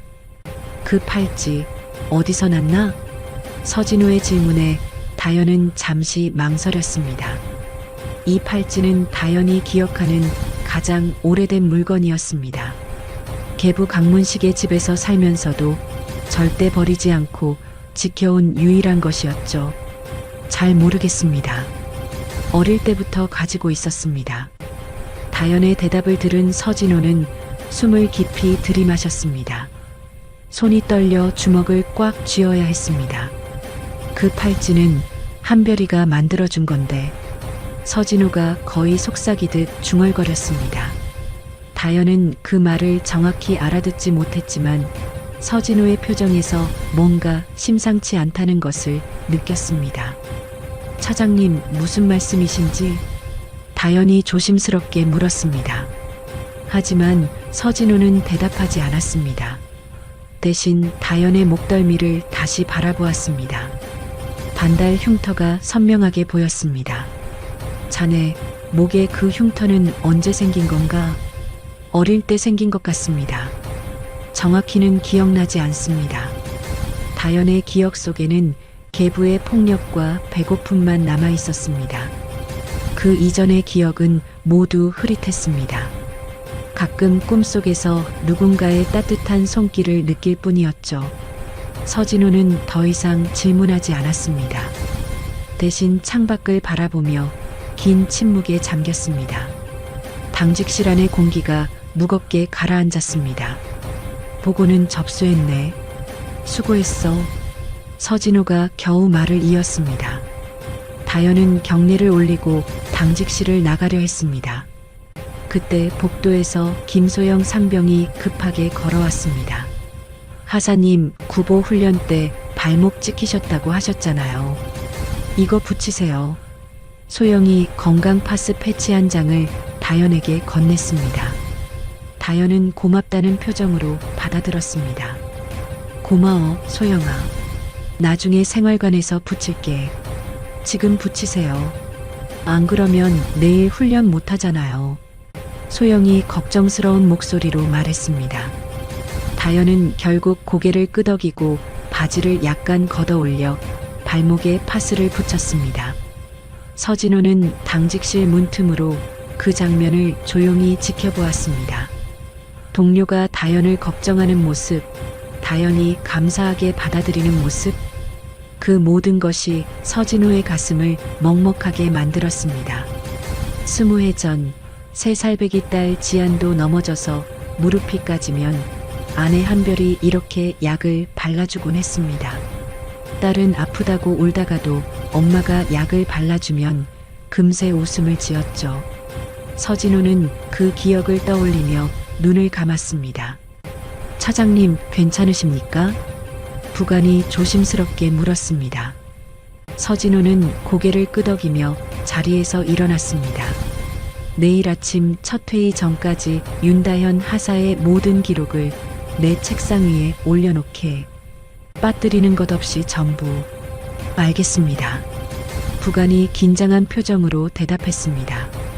서진호의 목소리에는 평소와 다른 절박함이 담겨 있었습니다.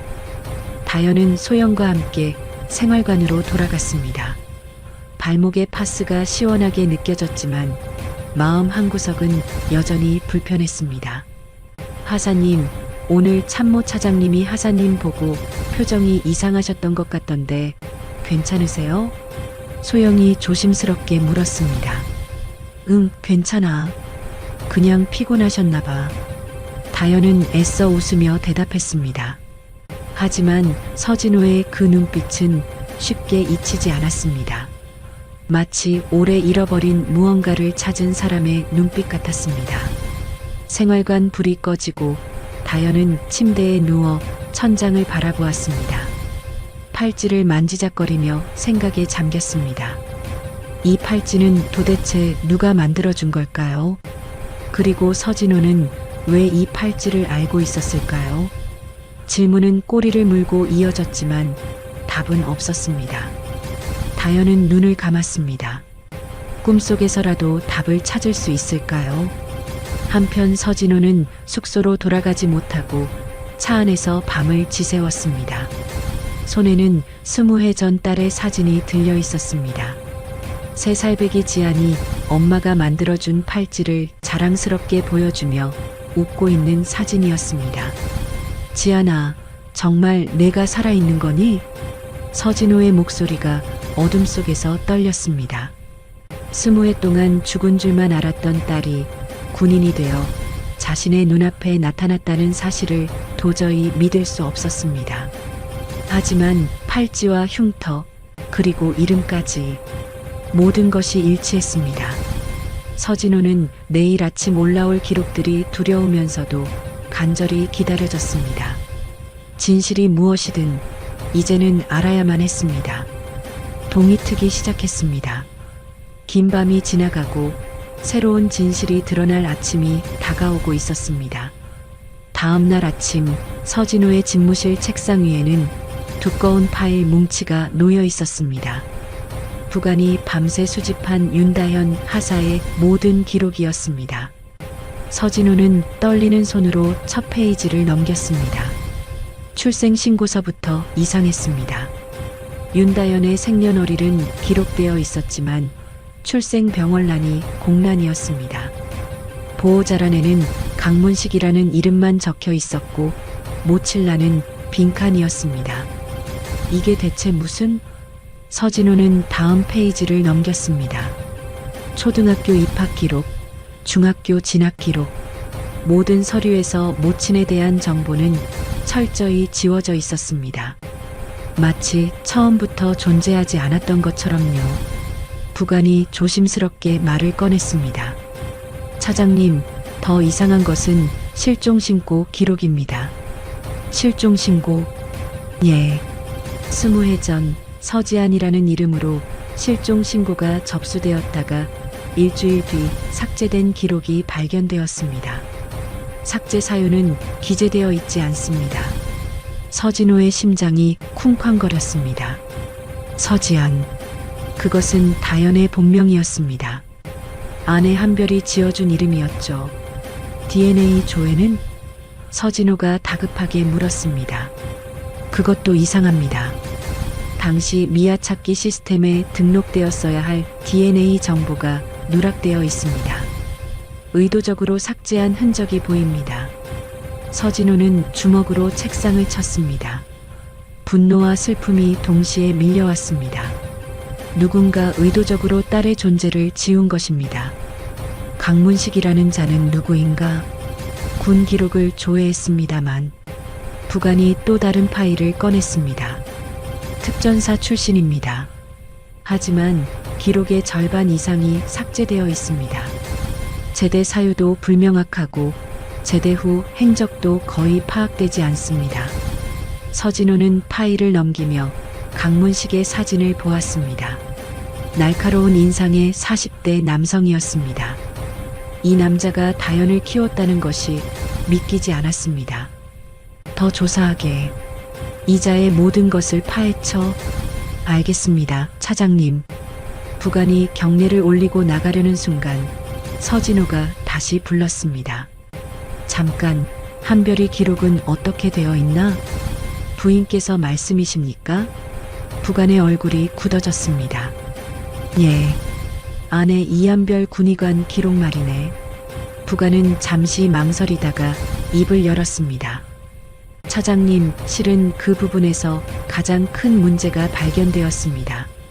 무슨 말인가? 부인의 사망 기록이 조작된 것으로 보입니다. 서진호는 그 자리에서 얼어붙었습니다. 사망 기록이 조작되었다니 그게 무슨 뜻입니까? 정확히 설명하게. 서진호의 목소리가 낮게 가라앉았습니다. 부관은 긴장한 표정으로 보고를 이어갔습니다. 20해 전 부인께서 교통사고로 사망하셨다는 기록이 있습니다. 하지만 사고 기록, 부검 기록, 화장 기록 모두가 위조된 것으로 확인되었습니다. 그럼 한별이는? 서진호의 목소리가 떨렸습니다. 군 정보실에서 긴급 조회한 결과 부인께서는 경기도 북부의 한 폐쇄 병동에 20년째 감금되어 있는 것으로 파악됩니다. 순간 서진호의 눈앞이 캄캄해졌습니다. 한별이가 살아있다니, 20해 동안 감금되어 있었다니. 서진호는 책상을 붙잡고 겨우 중심을 잡았습니다. 지금 뭐라고 했나? 부인께서는 생존해 계십니다. 하지만 폐쇄병동에. 서진호는 손으로 얼굴을 가렸습니다. 육군 참모 차장이라는 지위도 군인으로서의 강인함도 이 순간만큼은 아무 소용이 없었습니다. 한 남자로서, 한 아버지로서, 한 남편으로서의 슬픔과 분노가 폭발했습니다. 누가 감히 서진호의 목소리는 분노로 떨렸습니다. 누가 감히 내 가족을 이렇게 만들었나? 부가는 아무 말도 하지 못했습니다. 서진호는 창밖을 바라보며 눈물을 참았습니다. 울 수 없었습니다. 아직 해야 할 일이 너무 많았으니까요. 즉시 구출 작전을 준비하게. 그리고 이 모든 일의 배우를 찾아내. 알겠습니다. 한편 부대 생활관에서 다현은 동료들과 아침 식사를 마치고 돌아왔습니다. 머릿속이 복잡했습니다. 어젯밤 서진호와의 대화가 자꾸 떠올랐거든요. 팔찌를 만지작거리며 다현은 희미한 기억 속을 더듬었습니다. 누군가 따뜻한 목소리로 자장가를 불러주던 기억, 부드러운 손길로 머리를 쓰다듬어 주던 기억. 하지만 그 사람의 얼굴은 아무리 애써도 떠오르지 않았습니다. 엄마. 다현은 작게 중얼거렸습니다. 계부 강문식은 엄마에 대해 절대 말하지 않았습니다. 물어보면 폭력으로 대답했죠. 그래서 다현은 엄마가 일찍 돌아가셨거나 자신을 버렸다고 생각했습니다. 하지만 요즘 자꾸 꿈을 꿉니다. 누군가 다현을 안고 자장가를 불러주는 꿈. 그 목소리는 너무나 따뜻하고 포근했습니다. 하사님, 괜찮으세요? 후임 이지우가 걱정스러운 얼굴로 물었습니다. 응, 괜찮아. 다현이 억지로 웃으며 대답했습니다. 요즘 피곤해 보이세요. 혹한기 훈련도 힘드시잖아요. 이거 드세요. 지우가 작은 통을 하나 꺼내 건넸습니다. 오메가3 영양제였습니다. 이게 뭔데? 오메가3이요. 피로 회복에 좋대요. 저희 엄마가 보내주신 건데 하사님이 더 필요하실 것 같아서요. 다현은 지우의 마음이 고마웠습니다. 고마워, 지우야. 하나만 먹을게. 다현은 캡슐 하나를 꺼내 삼켰습니다. 따뜻한 물과 함께 목구멍을 넘어가는 영양제를 느끼며 다현은 문득 생각했습니다. 만약 엄마가 살아계셨다면 이렇게 챙겨주셨을까요? 하사님, 웃고 계세요? 지우가 신기한 듯 물었습니다. 응, 내가 우리 엄마 같아서. 다현의 말에 지우가 얼굴을 붉혔습니다. 하사님, 저 그렇게 늙어 보여요? 아니야, 마음이 따뜻하다는 뜻이야. 두 사람은 웃었습니다. 하지만 다현의 웃음 뒤에는 깊은 그리움이 숨어 있었습니다. 그날 오후 서진호는 비밀리에 경기 북부로 향했습니다. 20회 만에 아내를 만나러 가는 길이었습니다.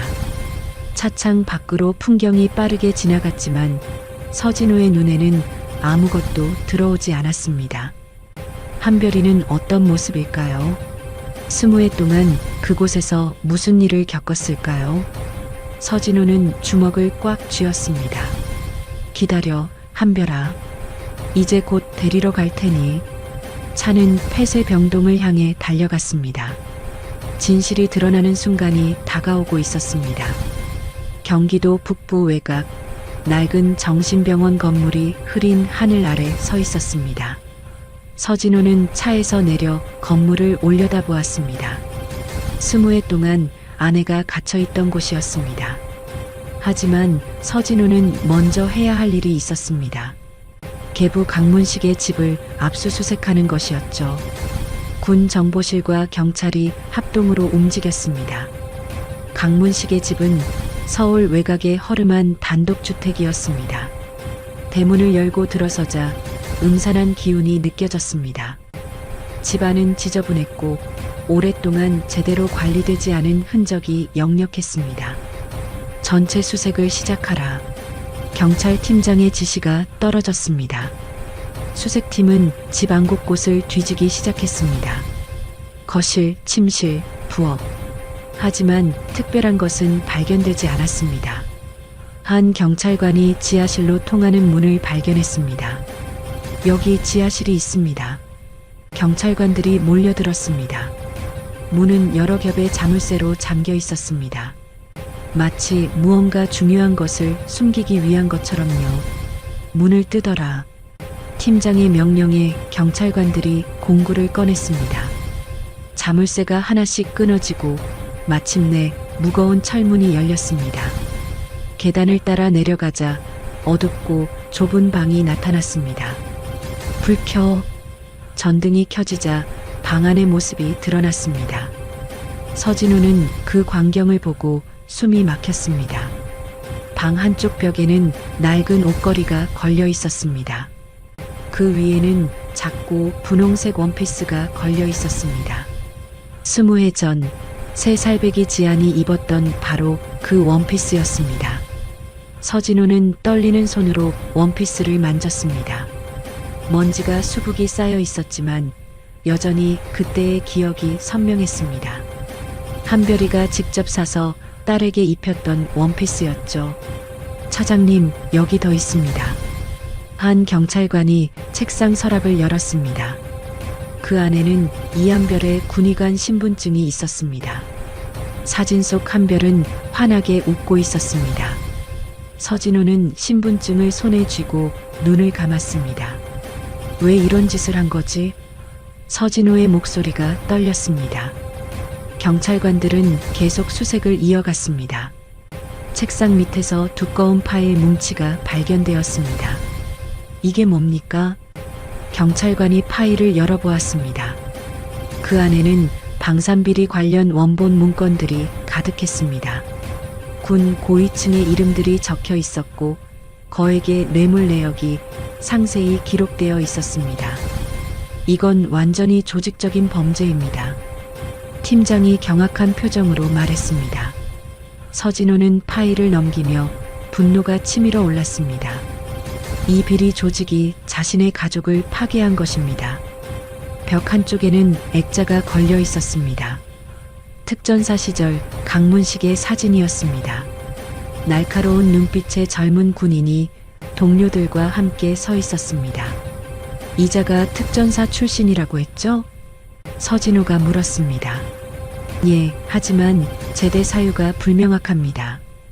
기록이 대부분 삭제되어 있습니다. 조직의 사람이었군. 서진우는 이제 퍼즐이 맞춰지기 시작했습니다. 강문식은 방산비리 조직의 일원이었고 한별과 지안을 인질로 삼아 입을 막았던 것입니다. 또 다른 서랍에서 파일이 하나 더 나왔습니다. 겉표지에는 이렇게 적혀 있었습니다. 윤다현 마이너스 인지룡. 서진우는 파일을 펼쳤습니다. 안에는 다현의 어린 시절 사진들과 함께 상세한 감시 기록이 적혀 있었습니다. 학교 등하교 시간, 친구 관계, 일상 패턴까지 모두 기록되어 있었습니다. 이 미친 자식이. 서진우는 파일을 던져버렸습니다. 딸이 20해 동안 얼마나 고통스러운 삶을 살았을지 상상만 해도 가슴이 찢어졌습니다. 방 한쪽 구석에는 낡은 난로가 놓여 있었습니다. 그 옆에는 오래된 전기담요가 개켜진 채 놓여 있었습니다. 먼지가 수북이 쌓였지만 누군가 자주 사용했던 흔적이 역력했습니다. 서진우는 전기담요를 집어들었습니다.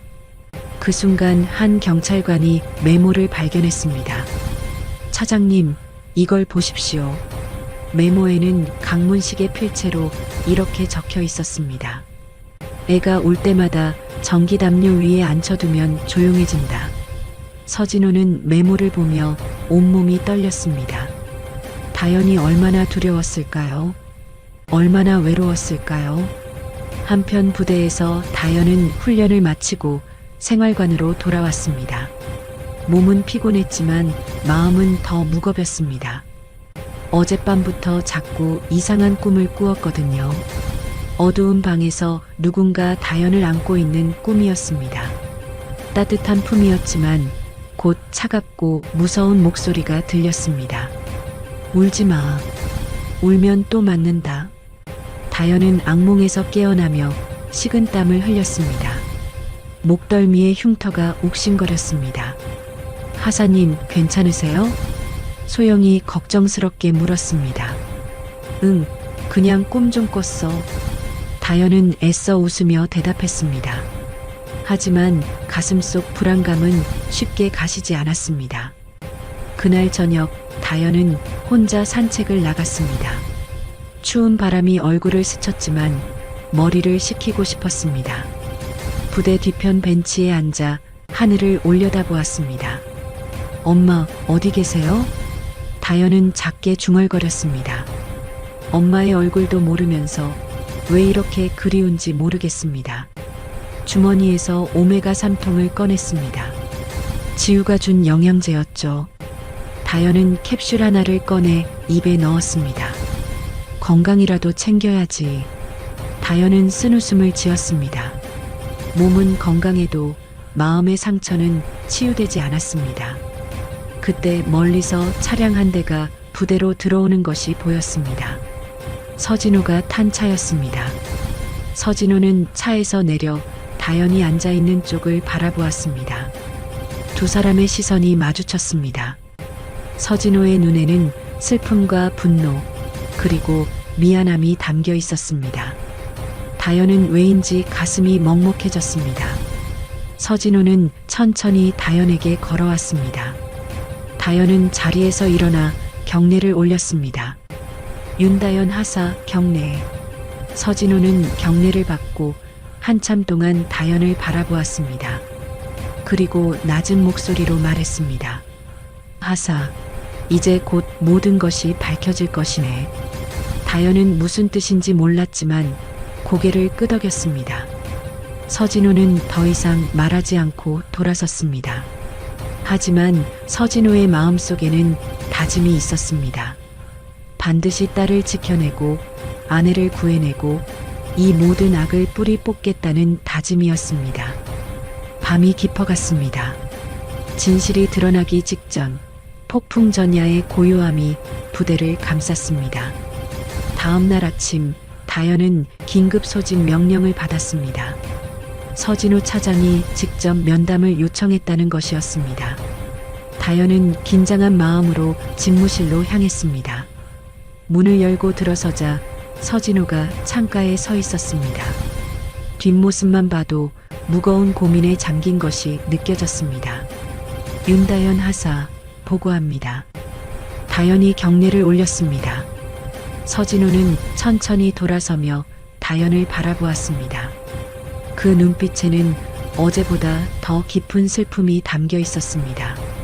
앉게 하사. 서진호가 의자를 가리켰습니다.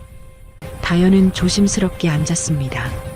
서진호는 한참 동안 말을 잇지 못하다가 입을 열었습니다. 자네에게 보여줄 것이 있네. 서진호가 책상 위의 파일을 다현 앞으로 밀었습니다. 다현은 파일을 열었습니다. 그 안에는 분홍색 원피스 사진이 있었습니다. 작고 낡았지만 왠지 낯익은 느낌이 들었습니다. 이게 뭡니까? 다현이 조심스럽게 물었습니다. 자네가 3살 때 입었던 옷이네. 서진호의 말에 다현은 얼어붙었습니다. 3살 때라니 그때의 기억은 거의 없었습니다. 아니, 있다 해도 너무 흐릿했습니다. 차장님, 무슨 말씀이신지 이해가 안 됩니다. 자네의 본명은 서지안이네. 그리고 나는 자네의 아버지일세. 순간 다현의 머릿속이 하얗게 변했습니다. 아버지? 서진호가 자신의 아버지라니? 이게 무슨 말입니까? 차장님, 농담이시죠? 다현의 목소리가 떨렸습니다. 하지만 서진호의 표정은 진지했습니다. 농담이 아니네. 20해 전 자네와 자네 어머니가 실종되었네. 나는 그동안 자네들이 죽은 줄 알았지. 서진호는 다현의 팔찌를 가리켰습니다. 그 팔찌는 자네, 어머니, 이한별 군의관이 만들어준 것이네. 자네가 두 돌 때였지. 다현은 팔찌를 내려다보았습니다. 그동안 자신이 유일하게 간직해온 것이었습니다. 그것이 엄마가 만들어준 것이라니. 엄마가요? 다현의 목소리가 갈라졌습니다.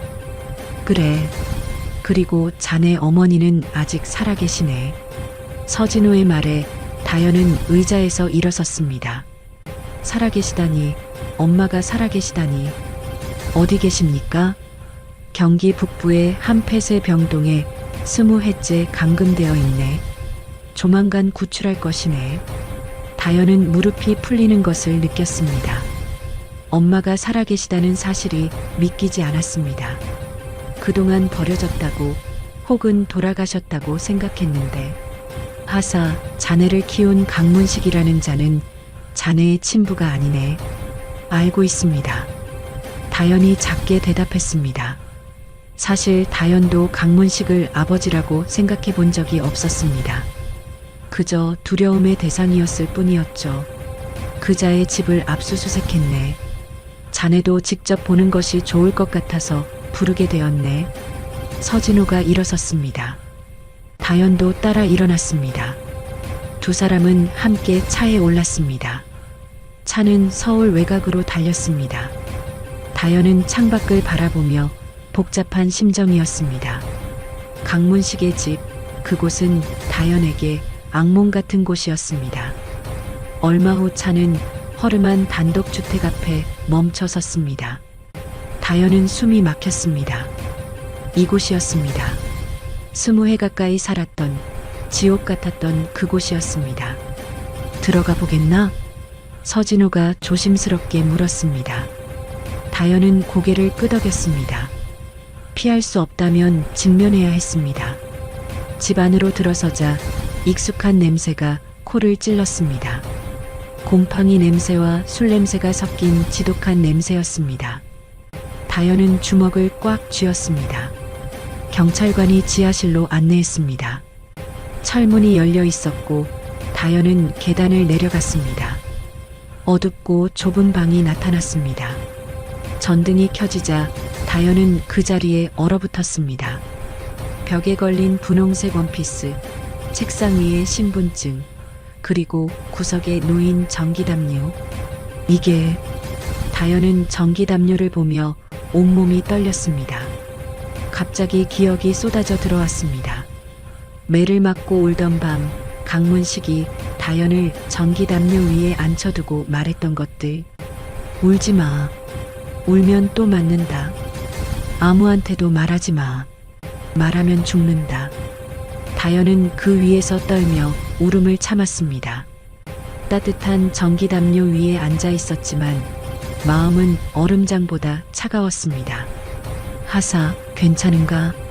서진호가 다가왔습니다. 다현은 고개를 저었습니다. 괜찮을 리 없었습니다. 맞을 때마다 저 전기담요 위에 앉혀두고 울지 말라고 했습니다. 다현의 목소리가 떨렸습니다. 서진호는 주먹을 꽉 쥐었습니다. 딸이 얼마나 고통스러웠을지 상상만 해도 가슴이 찢어졌습니다. 이제 다시는 그런 일 없을 것이네. 내가 지켜줄 테니. 서진호의 말에 다현은 처음으로 눈물을 흘렸습니다. 20해 동안 참아왔던 눈물이 터져 나왔습니다. 한편 서울 시내 한 고급 빌딩에서는 긴급 회의가 열리고 있었습니다. 방산비리 조직의 핵심 인물들이 모여 있었습니다. 서진호가 움직이기 시작했습니다. 한 남성이 보고했습니다. 리더 격인 남성이 차가운 눈빛으로 물었습니다. 강문식 집은 이미 압수수색 당했습니다. 모든 증거가 넘어갔습니다. 빌어먹을. 리더가 책상을 쳤습니다. 그리고 결정을 내렸습니다. 서진호가 딸을 찾았다는 건 치명적이야. 그 딸이 먼저 사라져야 차장이 무너진다. 알겠습니다. 군 내부에 심어둔 스파이 민태수 소령이 고개를 숙였습니다. 민태수는 즉시 부대로 연락을 취했습니다. 윤다현 하사의 훈련 일정을 보고해. 내일 혹한기 산악훈련이 예정되어 있습니다. 좋아. 상세한 동선을 전부 보내. 민태수는 전화를 끊고 냉소를 지었습니다. 내일이면 모든 것이 끝날 것입니다. 다현은 부대로 돌아왔습니다. 생활관에 들어서자 동료들이 반겼습니다. 하사님, 어디 갔다 오셨어요? 소영이 물었습니다. 응, 좀 일이 있었어. 다현은 애써 웃으며 대답했습니다. 하지만 마음속은 혼란스러웠습니다. 아버지를 찾았고 엄마가 살아계시다는 사실을 알았습니다. 하지만 동시에 두려웠습니다. 하사님, 내일 산악훈련이죠? 힘들 텐데 미리 쉬세요. 지우가 걱정스럽게 말했습니다. 응, 그래야겠다. 다현은 침대에 누웠습니다. 하지만 잠은 오지 않았습니다. 내일이면 또 어떤 일이 벌어질지 알 수 없었습니다. 밤이 깊어갔습니다. 부대 밖 어둠 속에서 검은 그림자들이 움직이기 시작했습니다. 다현을 노리는 조직의 손길이 다가오고 있었습니다. 서진호는 집무실에서 밤을 지새웠습니다. 내일 산악훈련에 경호 병력을 배치하라고 지시했습니다. 딸을 절대 잃을 수 없었습니다. 폭풍이 몰려오고 있었습니다. 그리고 그 중심에는 윤다현이 서 있었습니다. 다음 날 새벽 혹한기 산악훈련이 시작되었습니다. 영하 20도를 넘나드는 추위 속에서 병사들은 중무장을 하고 산을 올랐습니다. 다현도 소대원들과 함께 가파른 비탈길을 오르고 있었습니다. 하사님, 괜찮으세요? 소영이 거친 숨을 내쉬며 물었습니다. 다현은 고개를 끄덕였지만 사실 마음은 무겁였습니다. 어젯밤 서진호가 경고했던 말이 계속 머릿속을 맴돌았습니다. 조심하게. 자네를 노리는 자들이 있을 수 있네. 하지만 다현은 두려워하지 않았습니다. 20해 가까이 계부의 폭력 속에서 살아남았는데 이제 와서 무서울 게 뭐가 있겠습니까? 능선을 따라 이동하던 중이었습니다. 갑자기 다현의 발이 얼음 위에서 미끄러졌습니다. 균형을 잃은 다현은 바위에 발목을 부딪혔습니다. 아! 다현이 신음을 냈습니다. 발목에서 날카로운 통증이 퍼졌습니다. 소영과 지우가 급히 달려왔습니다. 하사님, 괜찮으세요? 발목 접질린 것 같아. 다현은 이를 악물고 일어서려 했지만 체중을 실을 수가 없었습니다. 소영이 급히 배낭을 뒤졌습니다. 이거 붙여요. 안 그러면 못 움직이잖아요. 소영이 건강 파스 패치를 꺼내 다현에게 건넸습니다. 다현은 군화를 약간 내리고 발목에 파스를 붙였습니다. 시원한 느낌이 퍼지며 통증이 조금 가라앉았습니다. 고마워, 소영아. 천천히 가요. 제가 옆에서 도와드릴게요. 소영이 다현의 팔을 잡았습니다. 하지만 다현은 고개를 저었습니다. 괜찮아. 나 혼자 갈 수 있어. 다현은 이를 악물고 다시